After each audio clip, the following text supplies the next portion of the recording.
Ciao a tutti e bentornati nel mio canale. In questo video andremo ad analizzare le due principali modalità che CSS ci mette a disposizione per creare delle ombre su di un elemento. In particolare la prima modalità è sicuramente la più conosciuta, Box Shadow, la seconda, un po' meno nota, è Filter Drop Shadow. Andremo a vedere perché hanno senso di esistere entrambe le modalità e qual è la loro differenza sostanziale.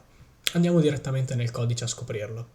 Ok, come potete vedere mi trovo già in VS Code, ho inizializzato un po' di markup di base giusto per renderizzare queste due immagini di questa foglia in SVG e la prima l'andrò a targettare tramite questa classe Box Shadow, mentre la seconda con questa classe Drop Shadow e andremo ad analizzare le differenze che appunto esistono in CSS tra questi due tipi, queste due modalità per creare un'ombra fondamentalmente. Quindi andiamo direttamente nel nostro CSS in cui ho semplicemente, dichiarato qualche stile per realizzare questo layout molto minimal. Andiamo quindi subito a targettare la nostra prima immagine, definita con questa classe Box Shadow, e andiamo quindi ad applicare una Box Shadow. Box Shadow che prende diversi parametri, tra cui un offset orizzontale, diciamo ad esempio un M, un offset verticale, ad esempio 0.5M, un raggio di blur, poniamo ad esempio 10 pixel, e un colore, quindi facciamo ad esempio black. Ok, come possiamo vedere questa Box Shadow quindi non è altro che un'ombra del nostro rettangolo che definisce quello che è a livello di box model proprio il content box, cioè quella bounding box che racchiude esattamente il nostro contenuto. Diciamo che le box shadow sono molto utili, si possono fare cose molto interessanti con le box shadow, specialmente perché non vanno ad occupare nessuno spazio fisico a livello di box model, quindi non sono ad esempio come un bordo che va letteralmente ad occupare uno spazio nel box model, ma sono un qualcosa che è come se non facessero parte, diciamo, del flusso della nostra pagina e quindi non possono mai fare overflow, non possono mai causare problemi nel layout, quindi sono molto molto interessanti. Quando però abbiamo delle immagini di questo tipo, che non sono perfettamente rettangolari, ma appunto sono delle icone o più generalmente delle immagini qualsiasi, diciamo che questo non è proprio il risultato che vorremmo ottenere. Vorremmo più che altro ottenere un'ombra che va proprio a ricalcare quello che è il contorno della nostra immagine. E fortunatamente questo si può fare. Andiamo a targettare la nostra seconda immagine per dimostrarlo, quindi drop shadow, e andiamo ad applicare ad essa un filtro, quindi diciamo un effetto che viene applicato a un'immagine tipicamente per aggiustarne il rendering, il colore, la saturazione o altre diciamo particolarità di questo tipo.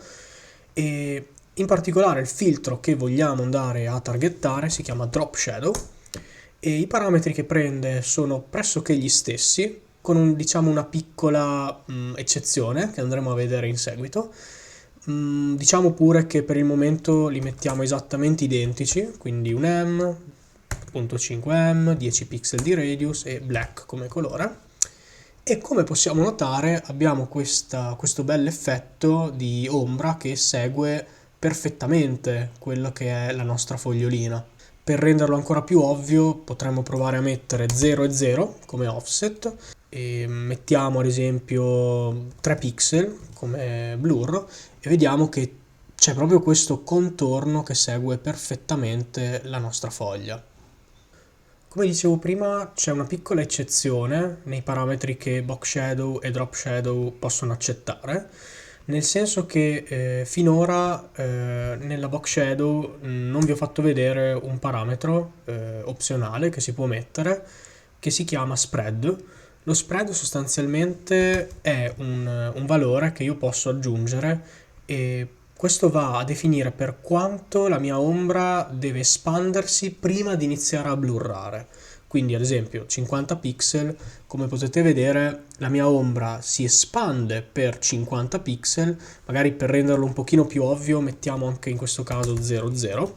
Quindi come potete vedere si espande per 50 pixel e solo dopo comincia effettivamente a blurrare per 10 pixel.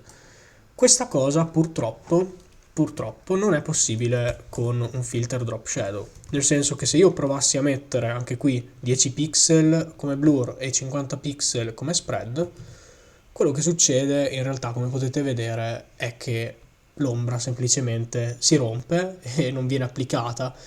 Questo in realtà per un motivo molto semplice. A livello di spec, quindi di specifica del CSS, questa cosa è assolutamente valida. Il problema è che poi la maggior parte dei browser ancora oggi non la supporta. Quindi, diciamo, per evitare problemi è consigliabile comunque non mettere uno spread.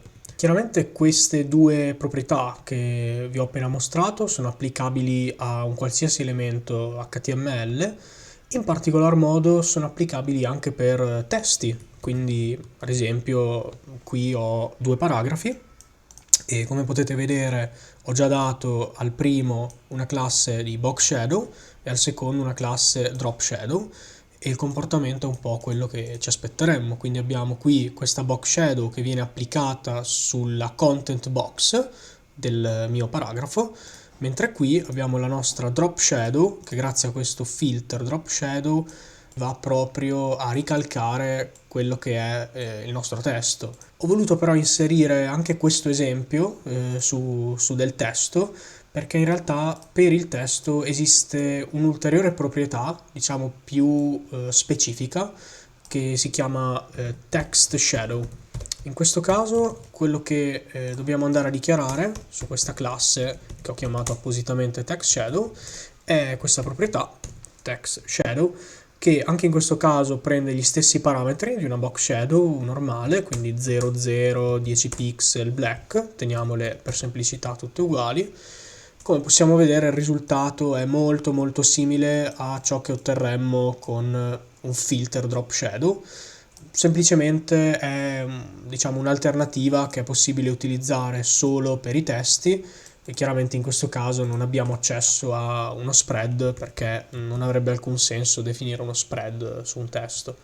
Diciamo che questo riassume un po' le due modalità principali per creare ombre che abbiamo con CSS, quindi box shadow e filter drop shadow, e va chiaramente tenuto in considerazione il fatto che per ottenere un effetto di questo tipo è necessario che l'immagine supporti la trasparenza, quindi il formato deve essere necessariamente o un SVG o un GIF o un PNG, o comunque un formato che appunto supporti il canale alfa, altrimenti questa cosa chiaramente non sarà possibile. Abbiamo un po' visto la differenza tra una box shadow e una drop shadow, e in particolare come l'utilizzo di quest'ultima sia particolarmente più indicato nel caso di immagini. Se il video ti è piaciuto lascia pure un like e un commento, e considera anche di iscriverti al canale, mi darebbe veramente un grosso supporto e mi farebbe molto piacere anche a livello personale. E noi come sempre ci vediamo nel prossimo video.